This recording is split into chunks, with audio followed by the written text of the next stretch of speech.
শীত আসছে আসছে করে অবশেষে এসেই গেল। হাড় কাঁপুনি ঠান্ডা দিয়ে শুরু হলো রাজধানীর সকাল। দিল্লিবাসী বুধবার এক রৌদ্রোজ্জ্বল দিনের অপেক্ষায় থাকত, তবে সকাল থেকেই ঠান্ডার স্পেল বইছে দিল্লি জুড়ে। এদিন রাজধানীর সর্বনিম্ন তাপমাত্রা 4.09 ডিগ্রি সেলসিয়াস এবং সর্বোচ্চ তাপমাত্রা 22.01 ডিগ্রি সেলসিয়াস। বর্তমানে অবশ্য বহু জায়গায় তাপমাত্রা 16.04 ডিগ্রি সেলসিয়াসের কাছাকাছি ঘোরাফেরা করছে। বেলা বাড়ার সঙ্গে সঙ্গে তা বাড়ছে বলেই জানা গিয়েছে।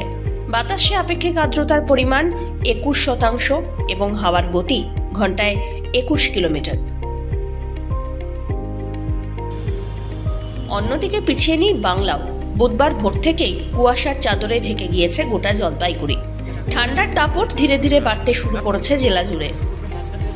একই সঙ্গে দৃশ্যমানতার কারণে রাস্তায় লাইট জ্বালিয়ে যানবাহন চলাচল লক্ষ্য করা গেল। কনকনে ঠান্ডা সঙ্গে হাওয়া, তাতেই কাবু সাধারণ মানুষ। আগুন জ্বালিয়ে আগুনের সামনে শরীর গরম করে নেওয়ার দৃশ্য লক্ষ্য করা যায়।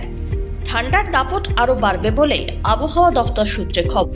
অন্যদিকে দক্ষিণবঙ্গে রাত এবং দিনের তাপমাত্রা নামলো অবশেষে স্বাভাবিকের নিচে।